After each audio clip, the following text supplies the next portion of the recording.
And everybody said we were going to have infrastructure week. Every president's tried it. President Biden did it. Put his money where his mouth is. We're going to make this happen. There's no important part of this bill than clean air, clean water. $60 billion on top of all to make sure that plants are not spewing toxic chemicals for the people that live next to them that are poisoning our children's minds. To actually, if you can imagine, in America, right now in Lowndes County that he's going to talk about, where people have, that's true everywhere across the country. Same thing with the brownfields and the Superfund sites. The president wants to clean all that stuff up. We got massive investments. Stephen, you ought to know this because you helped start to make this happen. Lake Pontchartrain is miles wide. Cleaning up the Everglades, cleaning up the Great Lakes. This is Roosevelt-sized money the environment. And this president is as aggressive and as committed to it and is not turning around, notwithstanding what that crazy Supreme Court just did. And unless y'all don't know this, from the time y'all bought the ticket to come to Essence till today, it's changed. And I'm just saying to pay attention to it and just remind y'all, not that y'all need reminding, but if you're from the South, you're not seeing anything that we have not seen before. This is just a replay. And essentially 5 members of states' right, plural states' right, the people on the state level decide what your constitutional rights are. And they took the constitutional guardrails out and basically have started taking back. It has never happened in the history of this country. Whether it's reproductive rights, that decision sounds like the way it was written by a caveman, take you back. And I don't know about you guys, but nobody's gone back there. If that wasn't enough, then they started working before on redistricting and reapportionment. And then all of a sudden now with EPA, they want to return states the opportunity about whether you can have clean air, clean water. Well, I got bad news for you. State legislators are they? What do they look like? What do they think like? What are the rules that they're going to do to regulate? So some people, you know, depending on what rights you have, it's a lottery on where you were born. That's what we have going on in the country right now. And this president is going to stand, make sure that this country goes forward and not backwards. And that's what this young man, leave you because I got to go catch a plane. But on behalf of this president of the United States, who told you that diversity was a strength, not a weakness, was the result of you seeing the first African sworn in yesterday as the first African-American Supreme Court justice in the history of the country. And then tomorrow, that's right, amen on that. And tomorrow, the vice president of the United States is, you know who she is. And then today, he and I were running around with Shalonda Young, who is the head of the Office of Management and Budget. Let me explain this to you real quick. Management, she tells everybody what to do. Budget, she got money. She's the boss of running the whole federal government. Absolutely. And she's from New Orleans. She's from Baton Rouge. You heard me if I was from New Orleans, but she's from the Baton Rouge area. Susan C. Young, Marsha Fudge, the President of the United States said, I could not have gotten elected without black women in this country. And he said, I will never forget it. He said it straight up, and he means it. And he has put all of some of the most important levers that make this government work. And at the end of the day, this is about the health and safety and welfare. Nobody who's more protected for that here. So help me welcome Administrator Michael Regan for the EPA.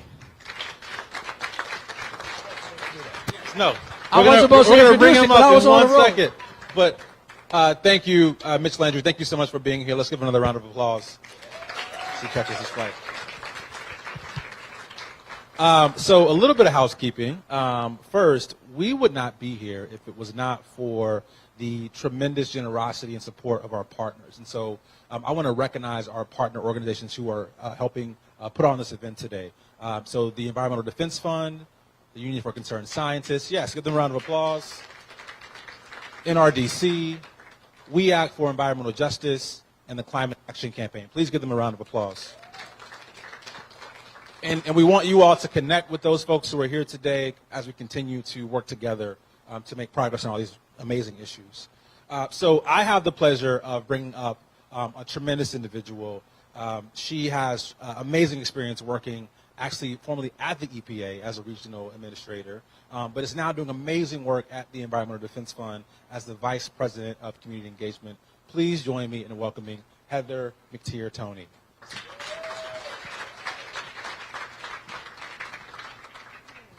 Thank you. And how does everybody feel today? Are we excited to be back at Essence? I don't know about you, but I am beyond ecstatic to be here with you this evening and to have a very important conversation. The fact that we're actually having this conversation in a place that has not only been devastated by environmental justice and climate issues, but now is on the forefront of that thanks to this administration and to the hard work of the young man that I am about to bring on stage with me now. Administrator Michael Regan is our administrator for the United States Environmental Protection Agency, and how fortunate we are to have someone who not only is from the part of the country that has experienced so much of the environmental devastation on the front lines, but comes with a heart and a mind for people. And I think all of us can agree right now today that more than ever it is so important for us to be aligned on what matters to people and how we're able to come together, collectively understand and co-create these solutions together. Certainly that's what I'm able to do. Without further ado, I'm going to bring up my good friend, Administrator Michael Regan, so we can have a great conversation and talk about this. How you doing?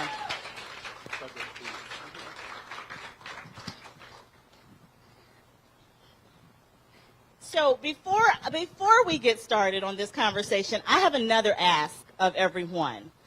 We are at Essence, folks. Okay? This is the opportunity that we have to tell and share with the entire world what matters. So I'm not going to be moved, and I hope you will not be moved, if people take out your phones, that you are tweeting, Instagramming, that you are using all the social media channels. I think yours is it at Michael Regan EPA? I should know this. I have it written. I should too, and I'm supposed to know. At EPA Michael Regan, ladies and gentlemen. I saw our friend Roland Martin here earlier. Thank you. I think he is going to be live streaming, and we want you to do the same, because part of this is about normalizing the conversation of climate and environmental justice, and we do that by talking to our friends and the people who are on our social channels. So please do that. Tag us at EDF. That's where I work, and I want to make sure that we're also tagging all of our partners, and we're normalizing and continuing this conversation along the way. So let's go ahead and just sort of jump in and get started. I want to first say thank you, because one of the first stops that you made on your Journey to Justice tour was right here in Louisiana. You made it a point to come down and to put environmental justice at the forefront of your work. And I know we're both from the South, so we've both lived in that experience, but to see it on the front end and really take to heart what that means to people, thank you for doing that and for centering it. Can you talk about, from that tour, what are the solutions, the things that you heard from people, and how have you been able to really work to enact that and enact it in the policy at EPA? Well, first of all, let me say thank you for your leadership and for having this conversation. We've switched seats. I was at EDF at once upon a time, and now I'm at EPA, so we've swapped seats. The first thing I'll say is that I work for the first president to ever utter the words environmental justice at a State of the Union. This is a centerpiece of the administration, and so that has created a space where folks like us can really push the envelope. The one thing that I've always understood is government doesn't have all the solutions, that the solutions start with the communities. The purpose for the Environmental Justice Tour was to do a couple things. First and foremost, I wanted to see things for myself and to bring the attention to communities that have not gotten attention for any time. Not because I thought EPA had all the solutions, but I knew as a cabinet member, I could show up in towns, cities, places where they don't see the state police provide a caravan for a government employee pulling up in black SUVs, just creating all kinds of attention. The second thing is the media followed me there. Well, when you put that kind of pressure on local communities, the things that I can't get done from EPA, those locally elected officials after the social media, after the MSNBC, after the CNN, they start to be embarrassed and they start to take action. And so after that tour, not only did we ramp up our enforcement and our inspections because we saw things firsthand, a lot of the locally elected officials, because of the coverage, decided to start taking action. But the whole game plan was to bring attention to the issue. And I'll tell you, it's 2022, and I've visited communities where I'm talking with mothers whose children have been lead poisoned. If you are a black child in this country at or below poverty level, you are 4 times more likely to have elevated levels of lead in your blood. This is not coincidence. This is by design. I was in Jackson, Mississippi at an elementary school because I was supposed to talk to 8 and 9-year-olds about water quality. And I pulled up to this school, and all you could see was porta potties for as far as the eye could see, with no construction happening. Those porta potties are what the students were using because they didn't have good water pressure. This is in the middle of a pandemic. These are our children. And so my goal has been to use our voice, our bully pulpit, to bring attention, whether EPA can solve the problem or not. Bring attention to these issues because these issues are very real. Last thing I'll say is I was in Lowndes County, Alabama. 30% of the population in Lowndes County, Alabama has hookworm. 60% of the people in the community don't have good sewage connection. The kids play in the same yards that raw waste is spewing in those yards. This is happening in 2022 because government has failed so many people. So the passion is there, the need is there, and the will is there. And now, thanks to the president's leadership and our RAP, because of that $1.3 trillion that Mitch just mentioned, there's a significant portion of those resources that can go to solve these problems. We just have to make sure that the right people get those resources.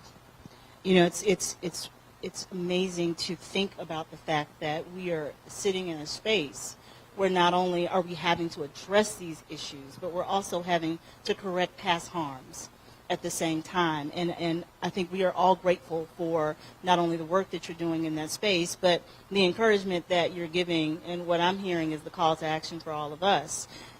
That wasn't made easier this past week. That wasn't made easier with the decisions that have come down.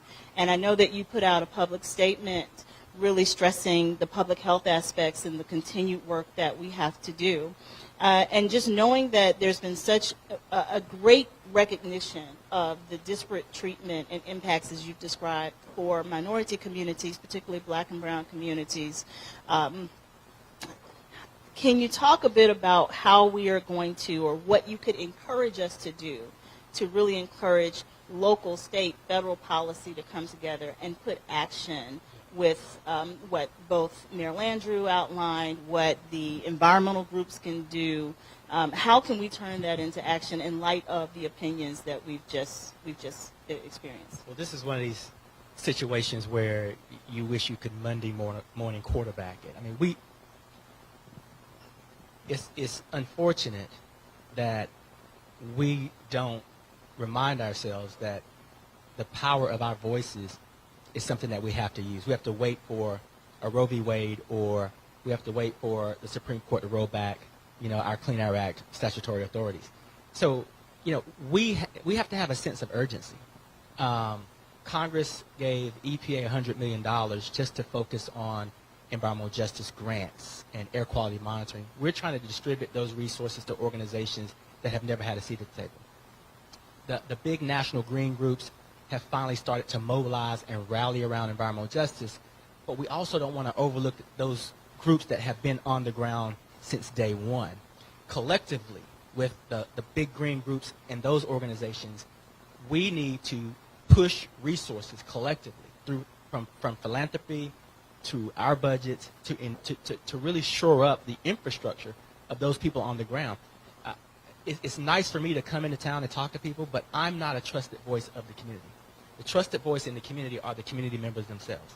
We have to start having more conversations like this one. We have to have more journey to justices. We have to really just get in the room. And the great thing about the Journey to Justice tour was I reached out to the leaders in the communities and said, you design this tour.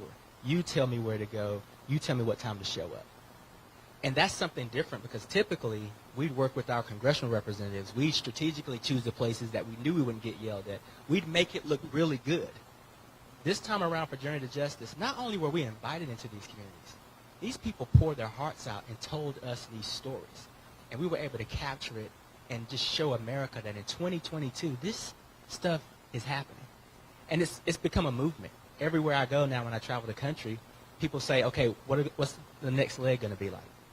Which states are you going to next? What are you going to do next? I'm just glad that people are paying attention. And we have the resources now to push to these organizations so that they can build some of this stuff from the ground up. We're going to go and we're going to go to audience questions. So I just want to let the audience know, I hope you're thinking of those burning questions that you may have because the mic may come to you. And as we are thinking about that, I want to switch it up a little bit. I have kids, I know you have kids, and I want them to have jobs. I want them to have good jobs so that they can take care of me and my husband, and we're able to retire peacefully somewhere. So I am really excited about the innovation that's coming in around green technology and infrastructure and EV, energy, renewable energy opportunities.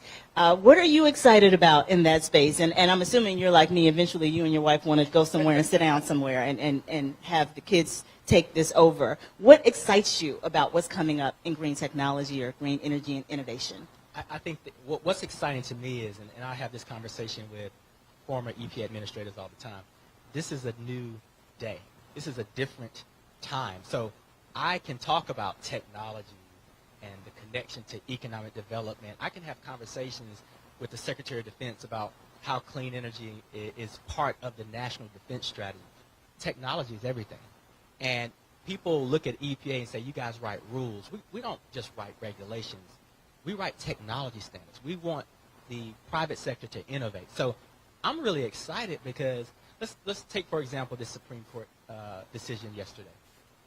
The Supreme Court decided to take up and evaluate a rule that was developed during the Obama administration that was never actually put in place.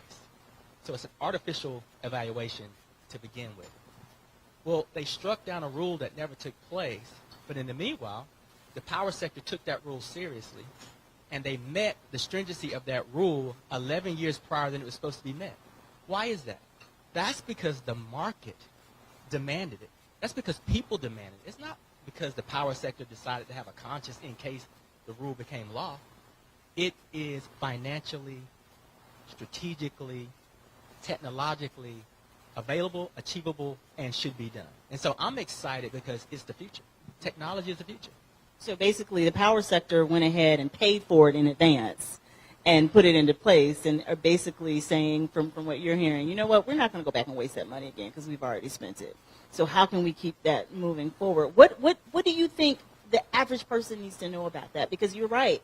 EPA is, for what most people think of as the rule-making agency.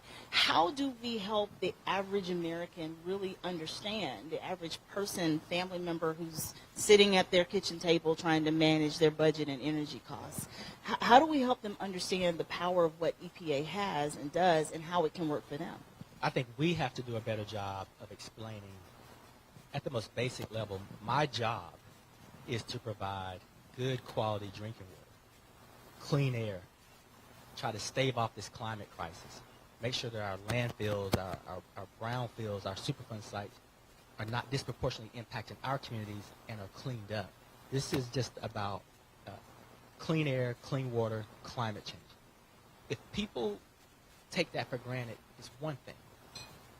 But if people understand that the Supreme Court, that members of the Republican Party and others who want to deny science and basic rights are trying to take that away, and they want certain ones of us breathing dirtier air, drinking dirtier water, and they don't care. If people understand that, I think they would begin to rally around and understand the importance of the function of our job. So we want to also be people. I'm a person. I have an 8-year-old son. When I leave the house every single day and kiss him on his forehead, I'm going to work because I want him and all of his friends to have jobs in the future. the president says it best. When we think about climate change and fighting climate change, it's not a sacrifice. This is a time for opportunity. And this country needs to wake up and understand if we don't embrace technology and new business models and really try to combat this crisis, we're going to be behind because countries like China, India, and others will get a head start on it. So this is about being globally competitive, but it's also about, you know, equity and inclusion for not only folks in the United States, but all across the world.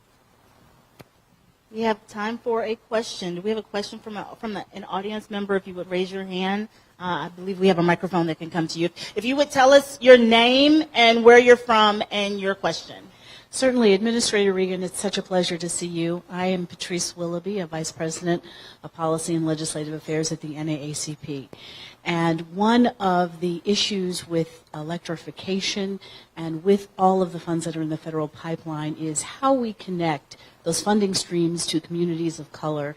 And particularly, we know that electrical contractors and others who are black also tend to employ others who are black. And so it seems that it might be time for an equity commitment in terms of working with the unions to ensure that all of the entities that are building out that infrastructure have a commitment to hiring black electrical contractors and other contractors to ensure that those dollars are dispersed fairly. So I'd love your feedback on that. I couldn't agree with you more, and I think that's the premise of the White House's. That's sort of a baseline and a floor. But the conversations that I've been having with all the other cabinet secretaries is how are we going to hold ourselves accountable? And we know that we have to have metrics. We have to be able to measure our successes. Susan Rice, the head of the Domestic Policy Council, is holding all of us accountable, which is why we're having to design these equity plans, these strategic plans that make these commitments. I can tell you at EPA, the premise of Justice 40 is 40% of that $1.3 trillion is to go in and stay in disadvantaged communities. You know, when you look at the $60 billion that EPA has, I can tell you $5 billion of those resources are cleaning up our brownfields and Superfund sites. The White House says 40% of that should go into stay-in communities. EPA stopped. The majority of that money should go to the communities that are disadvantaged and need the most. So for the first tranche of resources we put out, of those resources went to disadvantaged communities. We have the ability, we have $5 billion to electrify yellow school buses all across the country. We know that our children are disproportionately impacted and have respiratory illnesses and asthma and the like. So we should electrify these school buses in the communities that we should know. We're going to go beyond 40%. And I can assure you as an administrator that it's not just talk. We are looking and the like to structure this so that you can't roll it back. Thank you for that question and for that commitment.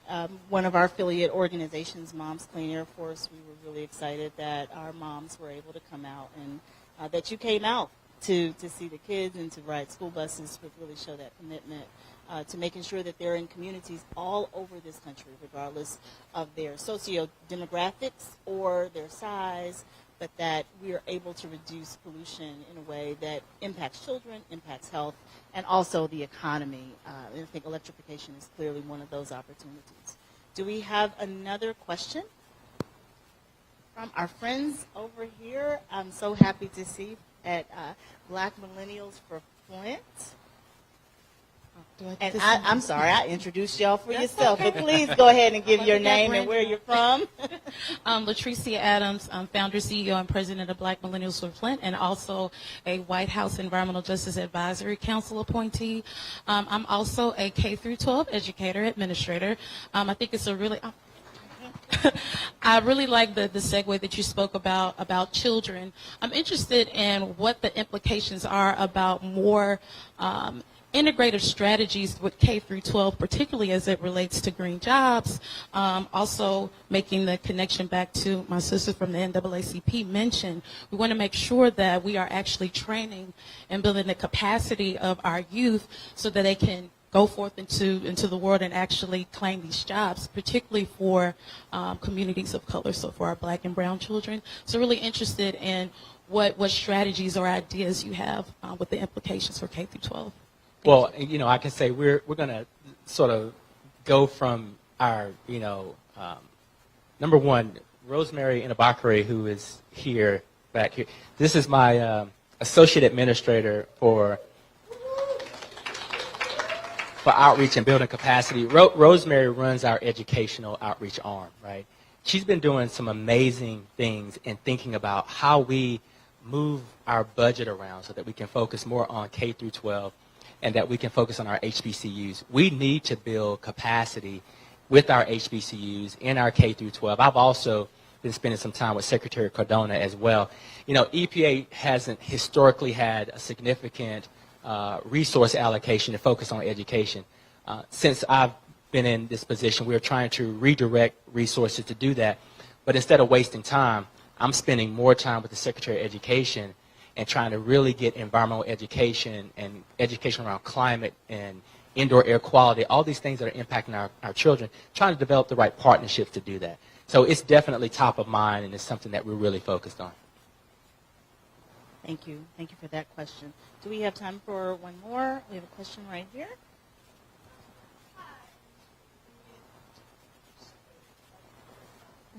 Thank you. Good afternoon, Dr. Shelley Francis. I am with EV Noir. We are the only black consulting company working on e-mobility, electric, connected, shared, and autonomous mobility solutions. And thank you for speaking at our National E-Mobility Diversity, Equity, Inclusion Conference, and we want to have you back. But my question today is, one of the concerns that we have, similar to others in the room, so they talked about workforce and economic development opportunities. That's top of mind for our organization, so we started a HBCU fellowship program to create the pipeline for the next generation of professionals working in this space, as well as created a K through 12 program. But my question today is around data collection and measurement. As a public health trained professional and researcher, one of the things that we know in working to address health disparities is that you have to collect data that's specific to race, ethnicity, etc. That's how you can tell if you're decreasing the disparity. So what can you recommend, or what are you working on for us to help close the gap in terms of environmental health disparities when certain forces don't want us to utilize that specific type of data to really be able to close those gaps? I think that's an excellent question, and what I'll say is this. There are those who say legally at EPA you can't make decisions based on race or solely based on race. The reality is that there are a number of factors that contribute to how we make decisions, and that we need to do a better job of how we weight our decision making. Let me be very clear. The data's there. Our Office of Research and Development and the office that manages science and scientific integrity, we have that information at a very granular level, whether it's water pollution or air pollution. So we have said from day one that environmental justice and equity and inclusion will be front and center of everything we do. Each of my political appointees that manage an office have come up with a plan that walks through how they make decisions based on these disparities. And it's starting to actually show influence in our policies and our regulations. So I believe that we can do a better job having partnerships with organizations that some might say are non-traditional to fact check or be sure that we have the right data. But we have the data, and I've pledged that we're going to start using that data in our decision making. Thank you.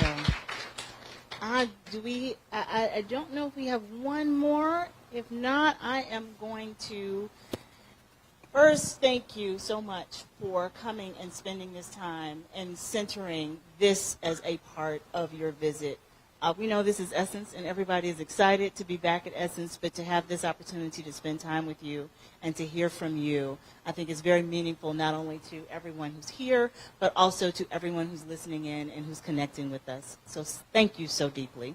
And thank you to each of you for being here and for asking your questions and for being so engaged and for hopefully tagging everybody on social media so that we can continue this conversation. Thank you so much to those who sponsored this, our friends from the Climate Action Campaign, Environmental Defense Fund, Union for Concerned Scientists, NRDC, We Act for Environmental Justice. I'm hopeful I'm not missing anyone.